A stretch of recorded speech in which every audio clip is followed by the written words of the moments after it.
In this video we take a look at Fisty Girl, or Agent Qianqiu, or Chiaki, who is the cover girl of fellow Moon or Crescent Moon Walker. I'm not exactly sure what to call her, to be honest. This is about paranormal events or something, and these characters are tasked to contain them with their special tape measures and stuff. Some of the other characters look very nice too. Very nice indeed. But let's not get too distracted here. This 1/12 figure by Snail Shell is pretty nice herself. Pretty cute. Of course she does come with a huge fist, which I understand may seem like it's a waste of money because she's like 80 or 90 US. But what was surprising to me is that's probably not even what you're paying for here. Because actually it's not even that fancy or heavy. So what exactly are we paying for, you might ask? Well, that's what we're here to find out. Hopefully. Shout out to Bumblebee who kindly sent this figure over so that we can take a look and see whether she's worth it. Of course I'll have their store linked below so you can check out some other cool figures. So the box is a different size from other Snail Shell boxes. It is slightly thicker and not as tall, even though it doesn't really look like it. We do have instruction, of course. They probably should fix that sometime. These are quite long and detailed instructions, so we'll just take a quick look at them. By the way, I sometimes do stream here on YouTube and over on Twitch as well if you want to follow me there. And you can find me on Instagram and Twitter as well. There's an after sales card, of course. For the figure we have 2 layers of trays with all the stuff and bits inside. The figure is on the top tray, of course. And the giant fist is in the tray underneath. At first glance she does come with a nice variety of stuff. Getting her out of the tray. She looks very nice herself. Very cute. Even if you don't know the character, she is still quite eye-catching. She's got a nice vibrant bright orange jacket. Kind of a medium brown earthy hair. And otherwise she's just kind of more monochromatic with a black and grey top and skirt. To make things a bit more interesting around her, she does have some random details and dangly bits and stuff. The main motif around the game does seem to be measurements and calculations and things, and that is brought out quite well here. In typical Snail Shell fashion, there is shading around the outfit and body to make the figure look a little bit more premium, which of course is always appreciated. What is also appreciated is when figures come with a whole bunch of accessories, which is exactly what we have here. And we will take a look at those as soon as I finish showing off the figure, because I don't know what else to say here, so I'm just going to make a bunch of stuff up, show you the back shots, the side shots, and then we're going to take a look at the accessories. She's got some measuring stuff and things. If you know what these are, please do let me know. Of course, she and the fist have the same color scheme, and they look pretty good together. This is what she comes with, and it is significantly more than most other recent Snail Shell girls. Even if we ignore the big fist. Specifically, she has 4 faces. She has a default mouth open happy face, very cute. The details are nice and neat here.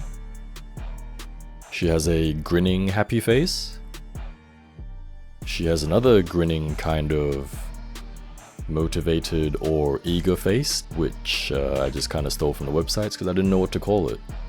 A little bit similar to the other one, however the eyebrows are a different shape. Finally, there is a serious kind of face, which also looks very nice. So this is already 2 more than we usually get for the other Snail Shell girls. So we do have a good variety, and that's probably where some of the cost went. All of them of course have movable eyes, and you can move them using this stick thing. Oh, and when you're changing the faces, do be careful of the glasses, because they can feel a little bit fragile. Speaking of glasses, she also has a front hair swap so that she can wear her glasses. So technically that's like 8 different looks. Would be nice if they included one where she could take her glasses off, or done it in a way where she could take it off, but it's not too bad. I suppose we can also do some face swaps and things, and we'll take a look at those a little later. Oh, and in the trailer there is this little forehead thing she has when she summons the fist, but whatever. She has a whole bunch of hands, she has 9 total. She has default fisty hands because she is the fisty girl after all. She has open, relaxed hands. She has regular holdy hands. You can use these to hold whatever fits, in particular, I guess her chicken leg. Seems like she likes to snack from her promo pics. She has a pair of gun holdy hands, to hold her gun, of course. And she has a single left pointy hand. I suppose this is for when she summons the fist. Next up we got two plain black arm parts, which you can do a whole bunch of different swaps with. Essentially just remove them from the shoulder. You can take the jacket off if you like. This is a soft plastic, of course. I did actually have to use a bit of heat here. It was really hard to get the arm back on. And I also decided to sand it down a tiny bit. Do be careful that you don't lose the inner shoulder ring. So you can have her jacket completely off. You can give her a vest kind of look if you like. A nice different look.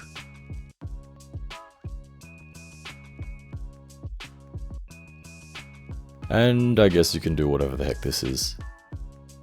I also noticed that the silver on her little collar thing rubbed off a little bit. Don't really know how or when that happened, probably when I was trying to fiddle with the arms. So do be careful there. And if that wasn't already a lot of stuff, you can also swap her lower body or skirt piece.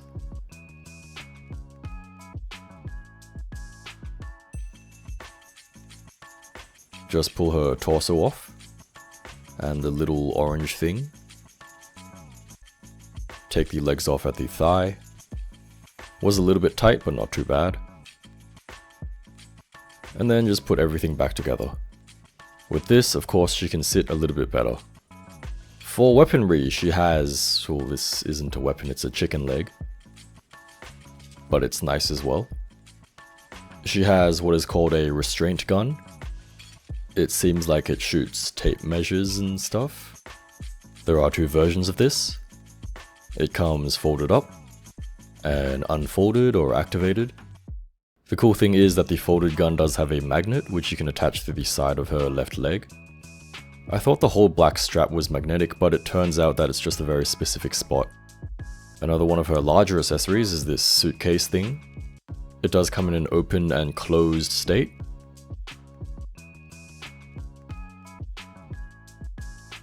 The handle here can be extended and retracted. It was a little bit tight on mine, so I'm not actually sure if I broke it. However, it just slides back in, so it doesn't really matter. The wheels can also turn sideways, but they cannot spin.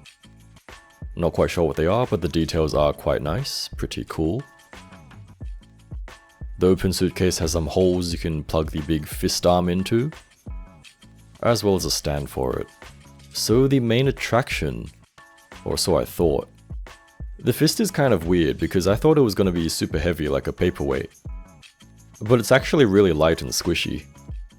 Kind of like a plastic child's toy from a discount store or something. So that is probably not where the cost went. Honestly, it probably went to licensing. However, it is still pretty cool, so I guess it's fine. Of course, finally, she does have some stand parts and things.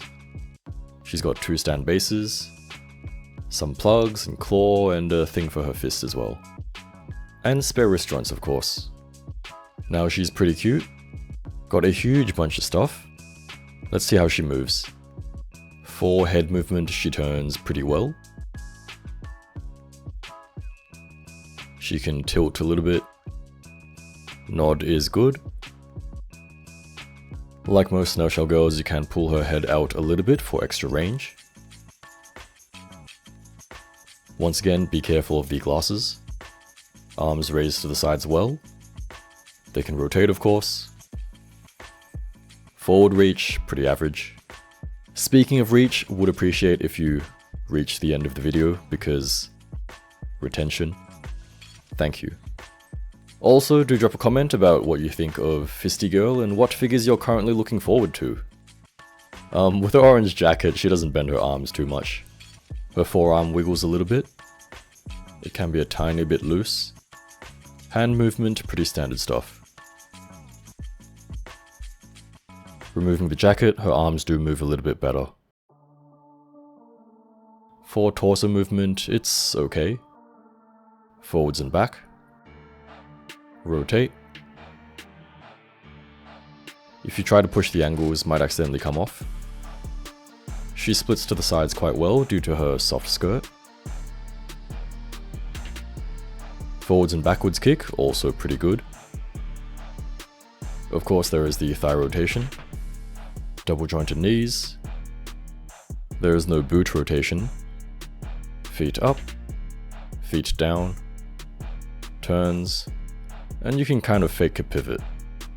Toe bend doesn't really do much. Articulation, it's okay I suppose, nothing too special. For height she is 5.5 inches or 14 centimeters-ish. So she is on the smaller side, almost like the Three Monkeys height. Of course you can do some swaps. Sometimes just because you can doesn't mean you should. I mean, they don't look too bad, I guess they look alright, just have to get creative, right? In terms of whether she's worth it, I'd say that's pretty subjective. I think Qianqiu is a solid figure. Bright colors, looks good, super cute. Objectively, she does come with a lot of playability and swaps and things as well. I'd say she is pretty in line in pricing with the other Snail Shell collab girls like Nikke and Yu-Gi-Oh! It's pretty much like an extra $15 for like 2 extra faces and a whole bunch of different stuff. And considering that $10 only usually gets you some extra feet, I mean, unless you're into that kind of stuff. Don't forget to check out Bombusby, thanks for watching, and you might see more feet in these videos. I mean, what?